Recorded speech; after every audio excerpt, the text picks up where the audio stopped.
The Universal Summit was an event like no other, held once every century. Species from every corner of the galaxy gathered in one place to discuss matters of peace, technology, and resources. The Grand Hall was filled with towering alien beings, shimmering with advanced technology, their glowing eyes staring down at the mere humans who stood among them. Each species had its own agenda, its own desires for the future, and they all came together, watching carefully as Earth, the newest and most fragile member of the galactic community, prepared to make its case. For humans, it was a moment of immense pride. The world watched as a delegation of Earth's brightest minds and leaders arrived at the summit. Their representatives were not just diplomats but scientists, engineers, and military experts, humans who had dedicated their lives to proving that Earth had a place among the stars. The human delegates entered the hall, faces filled with hope, unaware of the mockery that awaited them. The aliens in attendance were, to put it simply, giants. Their technology was far beyond anything Earth had ever dreamed of. The Xanthi, a towering species with shimmering silver skin, laughed behind their hands at the humans' crude spacecraft. The Yissel, a race of bird-like creatures with sharp, calculating eyes, whispered amongst themselves, discussing how primitive the human technology appeared. Even the peaceful Valorians, with their calm blue skin and gentle nature, couldn't hide the disapproval in their gazes. "You think Earth has something to contribute to this summit?" one of the Valorian leaders muttered, barely audible to the human delegates. "They can't even build a stable spacecraft, let alone bring anything of value to the galactic table." The human delegation, though nervous, held their heads high. They knew the truth. Earth's technology was still in its infancy compared to the ancient civilizations of the galaxy, but they had something else that no alien species could match: determination. And that, they believed, was their greatest strength. As the summit progressed, the humans sat at the table, trying to present their case. They spoke of their advancements, their growing understanding of space travel, and their hopes for the future. But the response was always the same: laughter. The aliens mocked their small ships, their untested weapons, and their primitive technology. Every attempt to prove that humanity was a worthy partner in the galactic community was met with derision. The representatives of the Rithor, a species known for their advanced quantum technology, barely contained their amusement as they listened to the human proposals. "How quaint," one Rithorian said with a sneer. "You truly believe that you're ready to join the galactic fold? Your most advanced ship is little more than a glorified shuttle. It can barely travel past your moon." The human delegation, though humiliated, kept their composure. Their leader, Ambassador Jameson, spoke with a steady voice.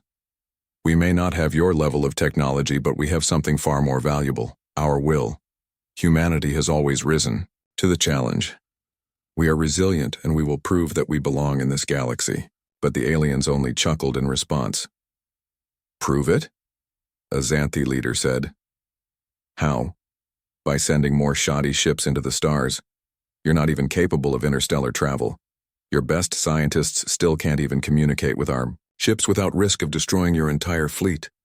Despite the harsh words, Ambassador Jameson stood firm. He could feel the eyes of the galaxy on Earth, and though the weight of their judgment was unbearable, he refused to back down. "You will see," he said. "We are not the joke you think we are. We are capable of far more than you realize." The meeting continued for hours, but no matter what the humans said, no matter how much they tried to explain their vision for the future, the aliens couldn't take them seriously. The ridicule was relentless, but still they persisted. They knew that the only way to earn the respect of the galaxy was not through words, but through action. After the summit adjourned, the human delegation returned to their ship, their faces filled with a mix of frustration and resolve. Ambassador Jameson gathered the team together in the briefing room. "We have no more time for talk," he said. "They laughed at us. They mocked us. But they won't be laughing when we show them the true strength of humanity. We are going to launch the Unyielding." The crew looked at each other, a quiet determination settling over them. The Unyielding was an experimental starship, a project that had been kept secret for years. It was unlike anything the galaxy had ever seen, a ship built with both Earth's limited technology and scraps of alien technology that had been recovered from old battles. Some parts of the ship were based on crude human designs, while others were far more advanced and dangerous. It was a vessel of chaos, a ship of immense power and unpredictable systems, and its launch had been scheduled to take place in just a few weeks. The crew wasn't sure if it would work. In fact, most of them thought it would fail spectacularly. But they had no choice. They couldn't return to Earth heads hung low in defeat. They couldn't let the galaxy's scorn define them. As the launch date drew near, the final preparations for the unyielding were made. The world watched as humanity's latest and most ambitious project was prepared for liftoff. In the eyes of the galaxy, it was a joke, a ship designed by a species that was still learning to walk in the vast expanse of space. But to the humans, it was their last chance to prove that they were more than just a footnote in the galaxy's history. On the eve of the launch, Ambassador Jameson stood alone on the bridge of the ship, staring out at the stars. He could almost feel the weight of the galaxy's laughter pressing down on him. But in his heart he knew one thing for certain: the unyielding was humanity's answer. And no matter what happened, humanity would stand tall. They would not let the galaxy decide their fate. Tomorrow, the laughing would stop. This part sets the stage for the mockery humans face, establishing the emotional drive for the upcoming actions that will prove their worth. Would you like me to continue with the next part? The days leading up to the launch of the Unyielding were filled with a mixture of excitement and nervousness. People all over Earth were watching the project closely, their hopes pinned on this single moment. The human race had been humiliated at the Universal Summit, and now, all eyes were on their greatest achievement, this starship that was supposed to prove humanity's worth to the galaxy. The Unyielding was not like any other spacecraft built by Earth. It was a hybrid ship, constructed from a combination of human engineering and salvaged alien technology. Its frame was sturdy, made of a rare metal alloy, a mix of Earth's finest materials and strange alien substances. Parts of the ship were powered by human-made engines, while other sections had been retrofitted with alien technology that no one fully understood.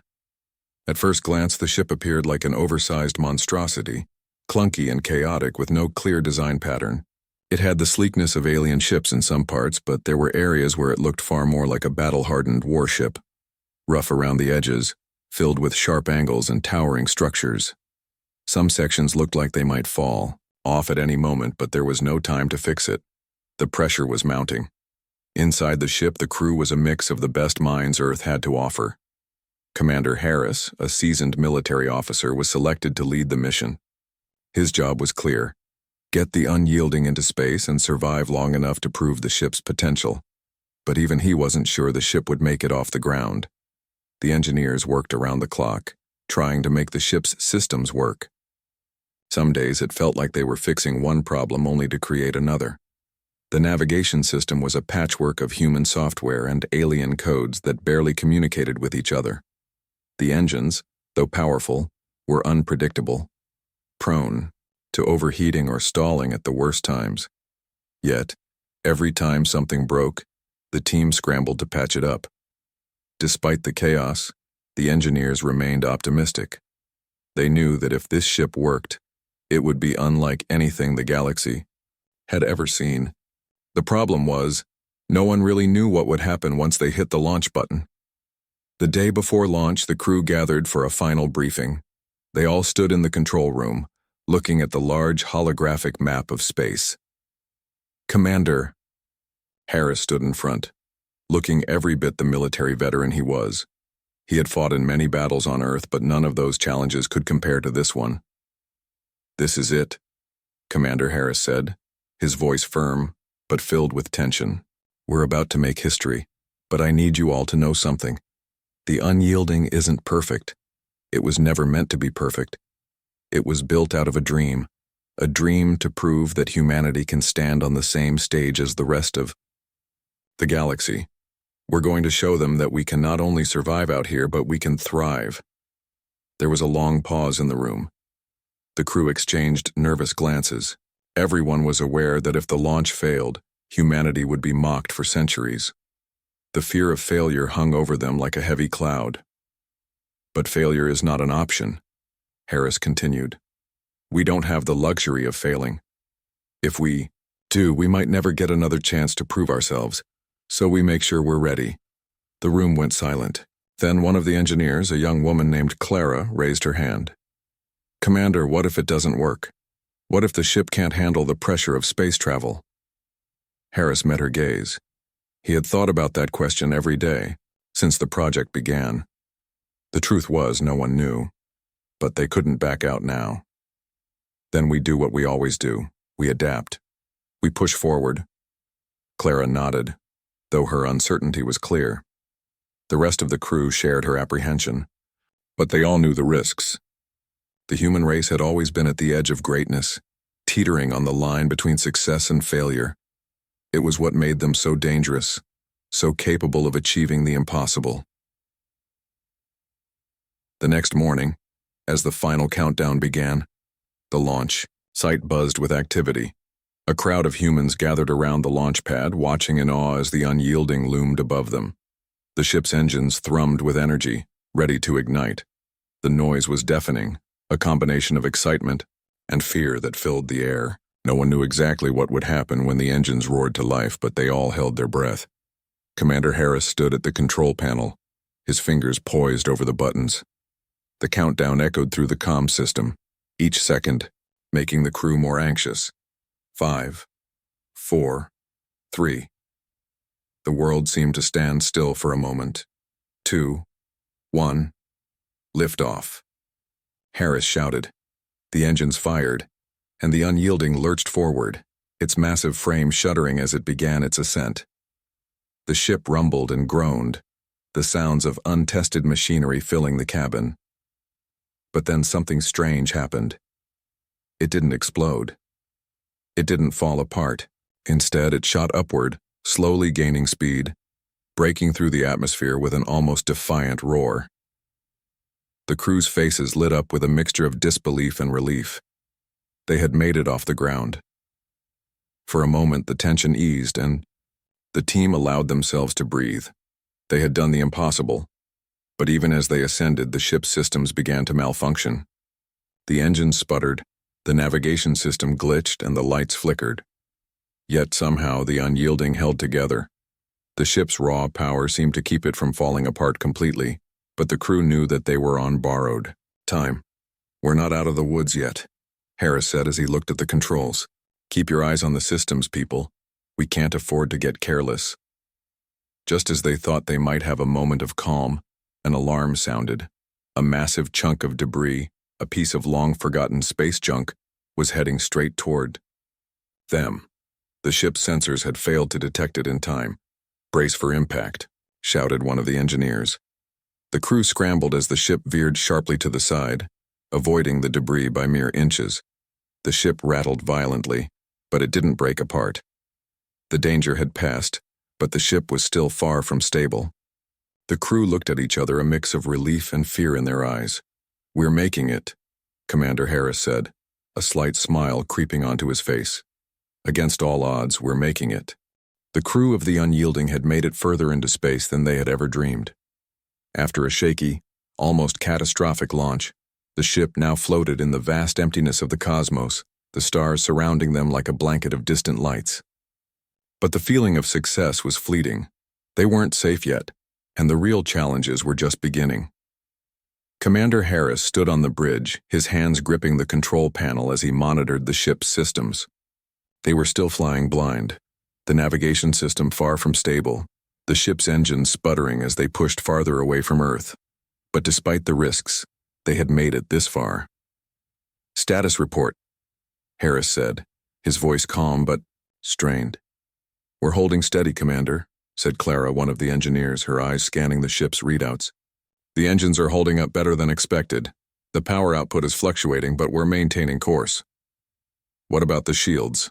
Harris asked, glancing over at another engineer, a man named Daniels. The shields are functional, but they're far from perfect, Daniels replied, his brow furrowed. We're running on backup power, and it's only a matter of time before we hit a critical level. If we don't fix the power issues soon, we'll be sitting ducks." The atmosphere on the bridge was tense.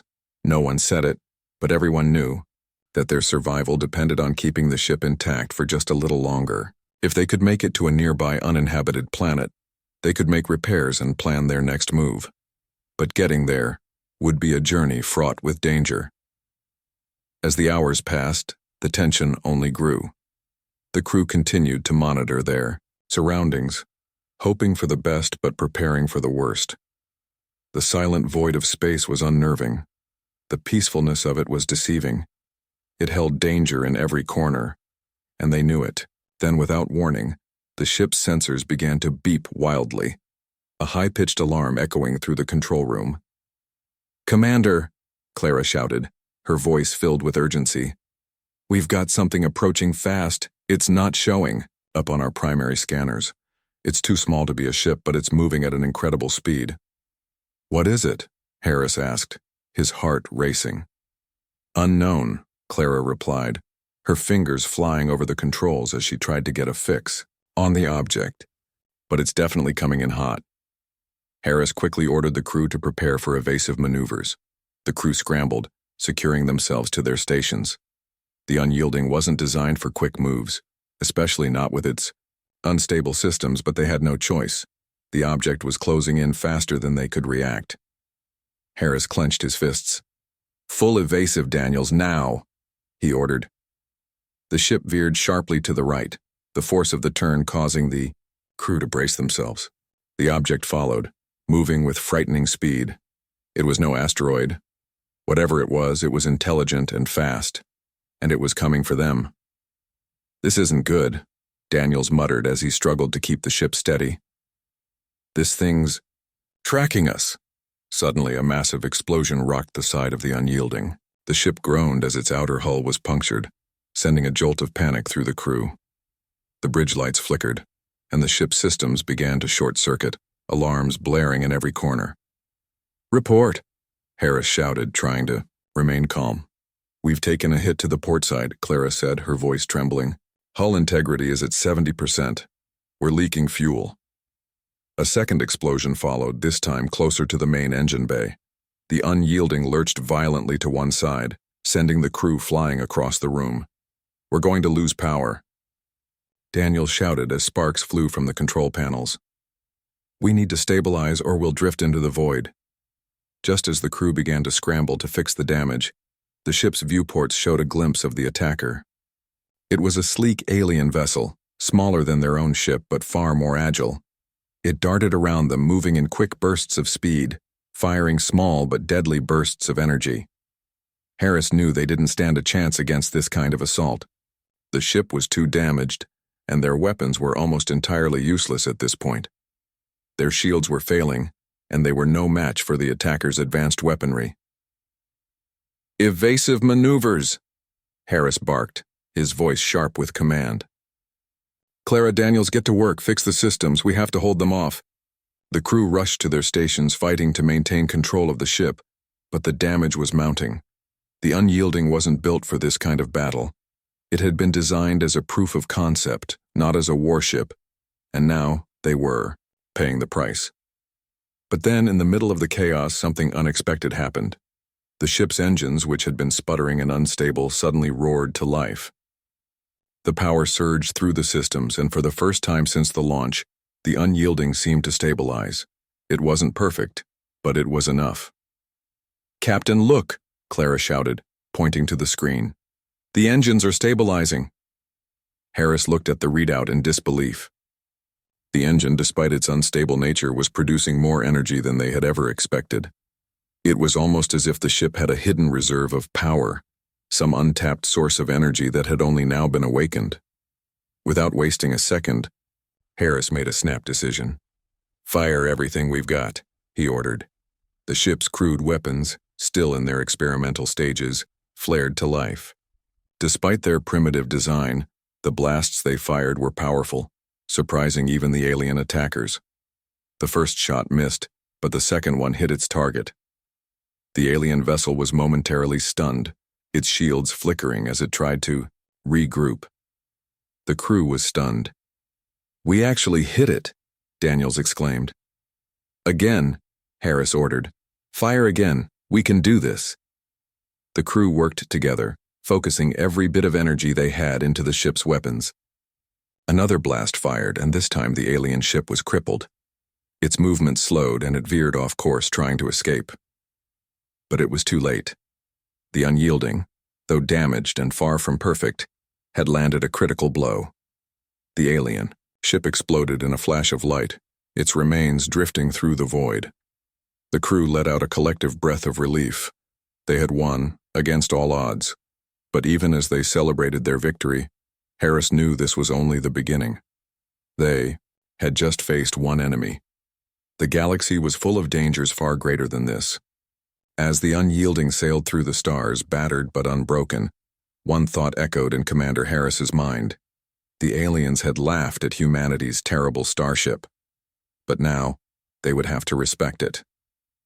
This part builds on the tension, showcasing humanity's struggle against an unknown alien force and the surprising strength of their ship. Would you like me to continue with the next part? Omni.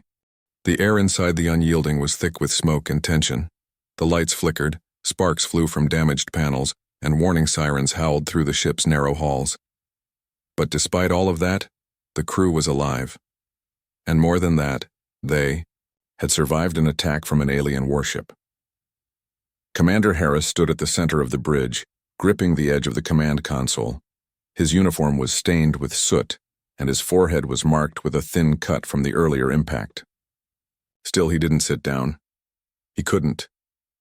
There was no time to rest. "All systems?" he called out, voice hoarse. "Shields are gone. Engines are unstable again," Clara reported, wiping oil from her hands as she checked the controls. "But weapons are still functional." "Barely." Daniels nodded beside her. "Main power core took damage, but it's holding together, for now." The crew was bruised, burned, and exhausted, but their eyes were full of something new. Fire.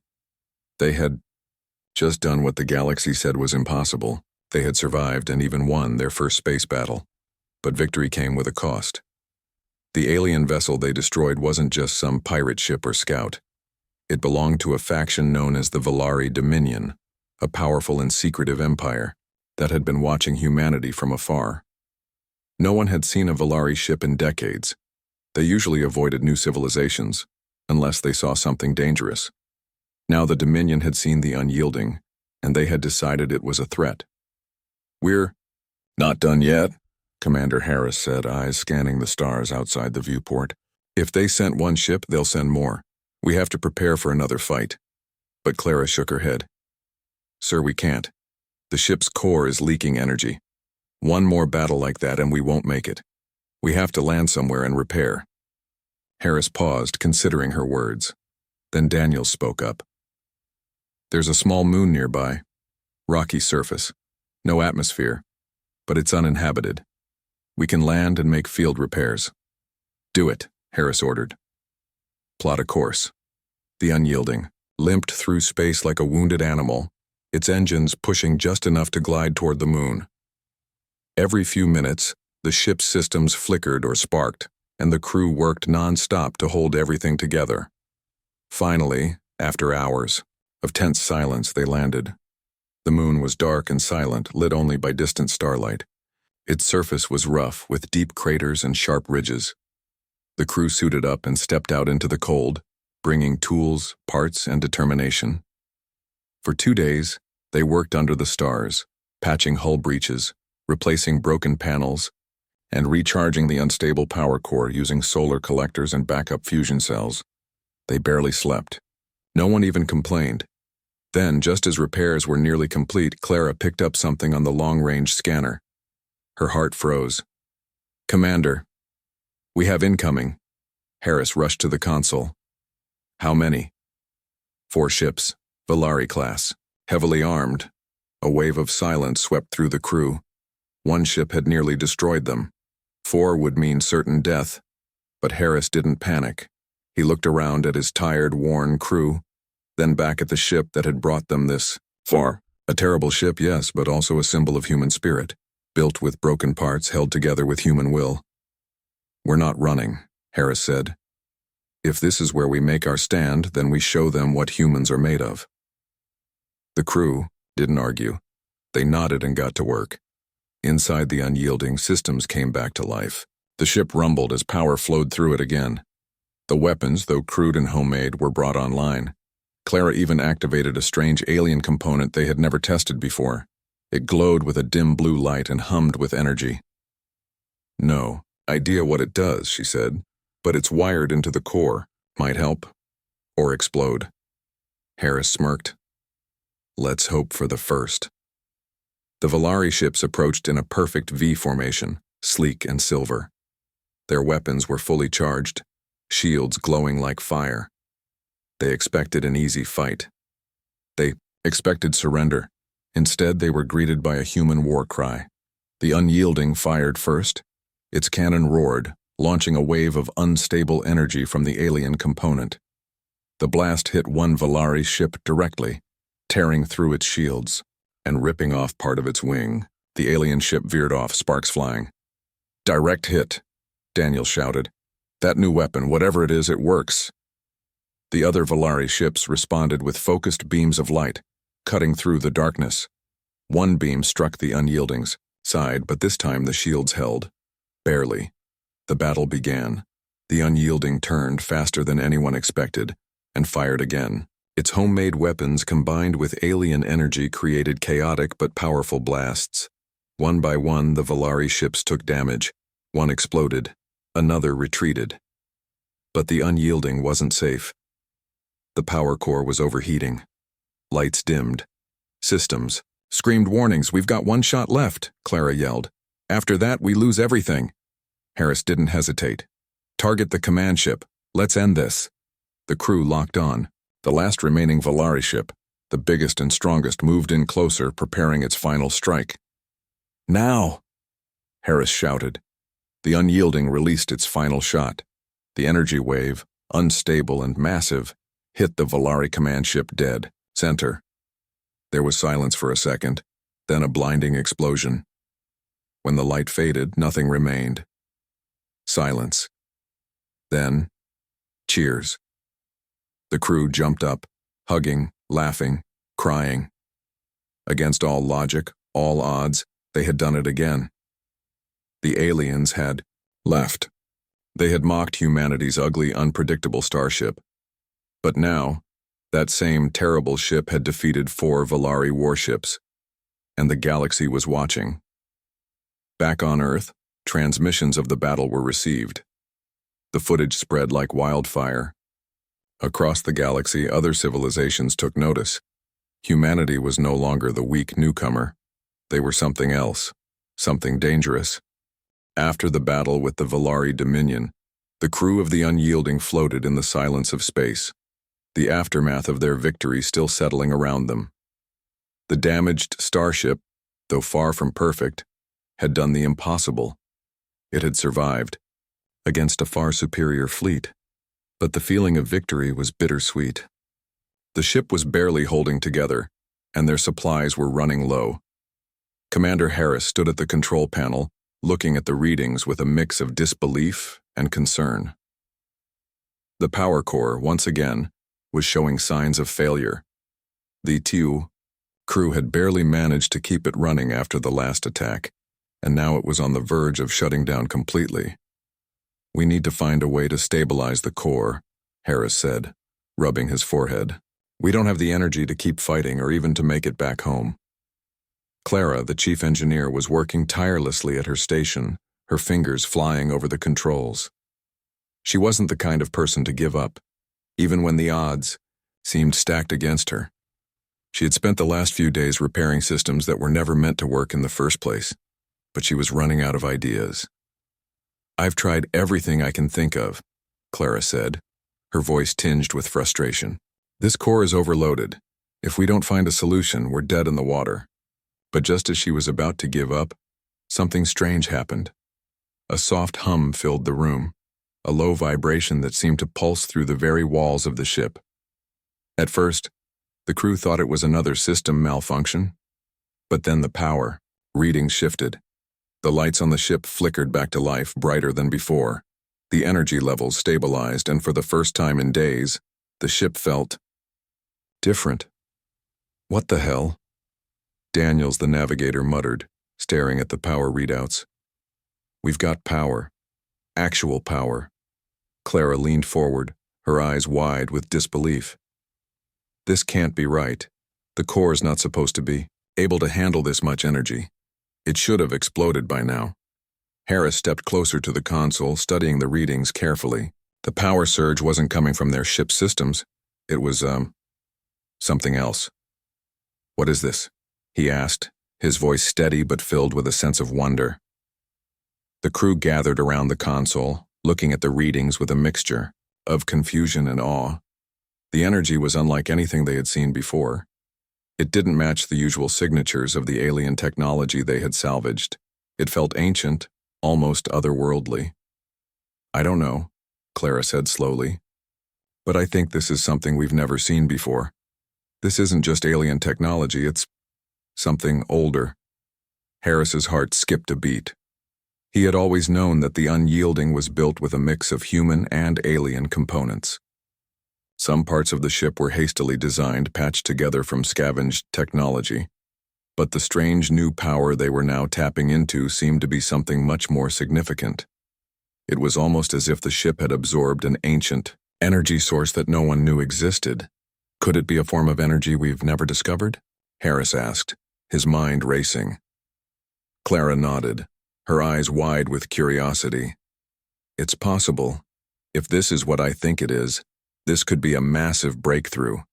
We could have the power to do things we've only dreamed of. Travel farther, faster, even outgun enemy ships. But how did it get there? Daniels asked, his brow furrowing. We didn't install anything like this, and it's been lying dormant this whole time? That was the question that lingered in the air. The crew had been so focused on getting the Unyielding into space and keeping it running that they had never fully understood all the components they had salvaged. Some of the alien technology they had used was experimental, even dangerous. But this power source was unlike anything they had ever seen. We don't have time to figure it out, Harris said, a sense of urgency creeping into his voice. We need to move. The Valari might not be the only threat out here. If they were able to track us this far, there may be others. The crew, now revitalized by the unexpected surge of power, sprang into action.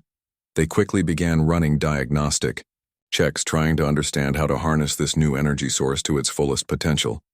The ship's weapons were restored, the engines surged with fresh life, and even the shields seemed to have gained strength. Whatever this is, Harris said, a grin spreading across his face, we've just turned the tables. But just as the crew began to believe that they might have a fighting chance, the ship's sensors picked up a new signal. Commander, you need to see this, Clara called out, her voice tense. We've got something huge on the scanners. It's moving fast and it's coming right for us. Harris's heart skipped a beat. The Valari had been bad enough, but this, whatever was coming, it was different. The signal on the display showed a massive ship, unlike anything they had encountered before. It was larger than the Valari warships, with a dark, angular design that sent a chill through Harris's bones. It was as if the ship was made of shadows, moving with a speed and precision that outmatched anything they had ever seen. Is it another Valari ship? Daniels asked, his voice barely a whisper. No, Harris said, narrowing his eyes. This is something else, something much bigger. Clara quickly ran the calculations. It's closing in fast. We don't have the firepower to take it on, and I don't think we can outrun it either. The crew fell silent, all of them understanding the gravity of the situation. This wasn't just a skirmish anymore. The stakes had risen. They were no longer fighting to survive against a single enemy. They were now facing an unknown, overwhelming force. And they were still in the Unyielding, a starship built with scraps and luck, not designed for this kind of fight. But even as the enormous ship closed in on them, Harris didn't flinch. He stood tall, looking at his crew with determination. We've got the power now, Harris said, his voice firm. And we're not running. This is where we make our stand. The unknown enemy was coming, but for the first time, the unyielding was ready. And for the first time, the galaxy was about to learn just what humanity was capable of. This part introduces the mysterious power source that has been secretly powering the unyielding, giving the crew a potential advantage, while building up the tension for an even larger and more dangerous threat. Would you like to continue with Part 6? The enormous ship grew closer with every passing second, its dark, angular shape cutting through space with terrifying speed. The unyielding, the ragtag starship that had already defied all odds, sat in its path, battered and bruised, but determined to fight back. Commander Harris stared at the approaching enemy vessel, his jaw clenched in determination. "Clara, Daniels, what do we know about this ship?" he asked, his voice low but firm. Clara's fingers flew over the controls, her eyes glued to the monitor. "It's not responding to our signals, Commander. It's massive, bigger than anything we've seen before. No recognizable tech. This is something entirely new, and it's closing in fast." Daniels leaned over her shoulder, staring at the display. "The shape is unusual. It doesn't match any known alien ship. It's almost like it was designed to be invisible to scanners, like it's made of shadows." The crew stood still, their minds racing. This was different. This was something they couldn't fight with their old tricks. They were facing a ship far more advanced than anything they had ever encountered. And it wasn't just any alien force. It was something unknown. Something more powerful than they had ever dreamed. "We don't have a choice," Harris said, his voice unwavering. "Prepare for battle. We fight or we die." Clara nodded. "The core is stable, but we don't know how long it will last under combat conditions." "We've come this far. We'll make it work," Harris said. "We've got one shot."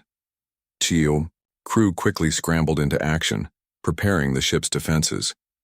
The weapon systems powered up, though their power output was still inconsistent. The shields were weaker than they had ever been, but they were all they had.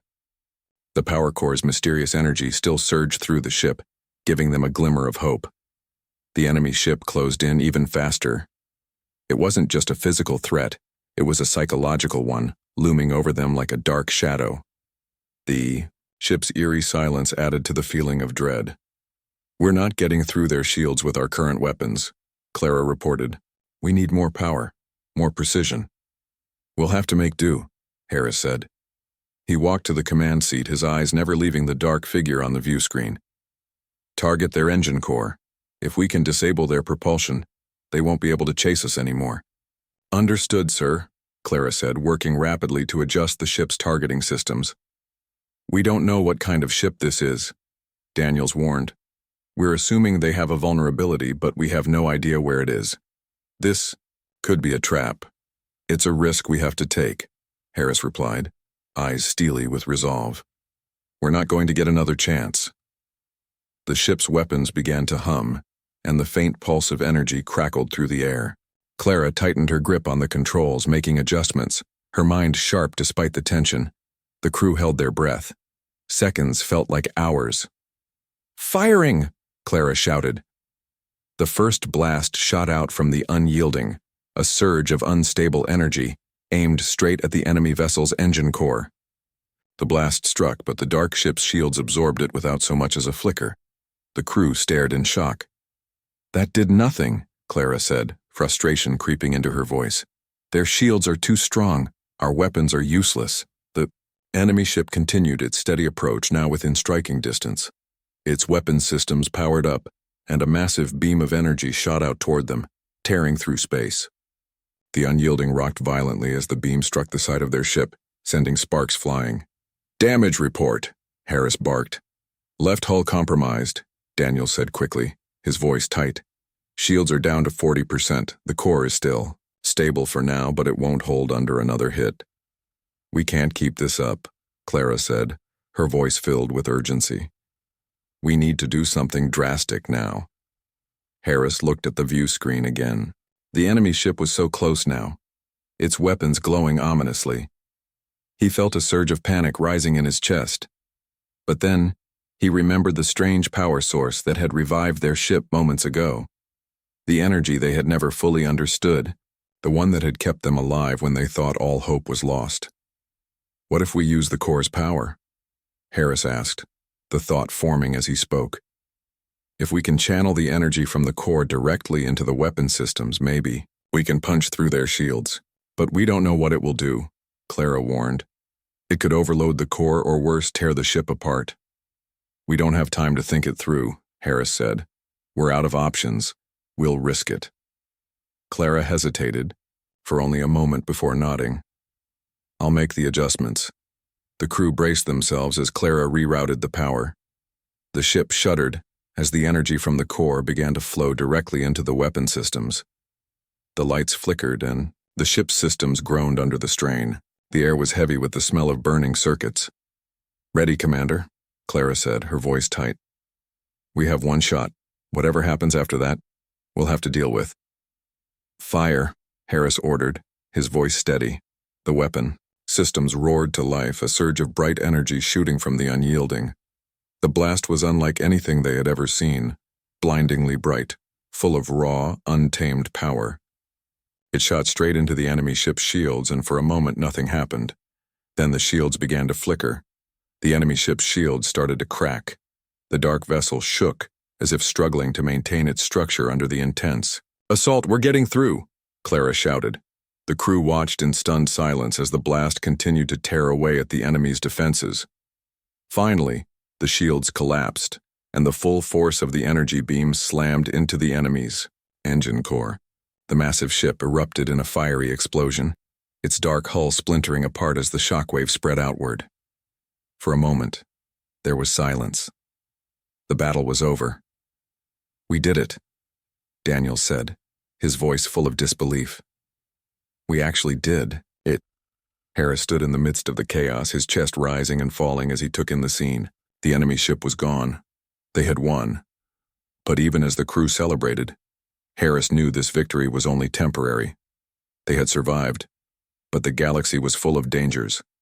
They had made their mark, but there would always be more challenges ahead. "We've earned our place in the stars," Harris said, turning to his crew. "But the fight is far from over.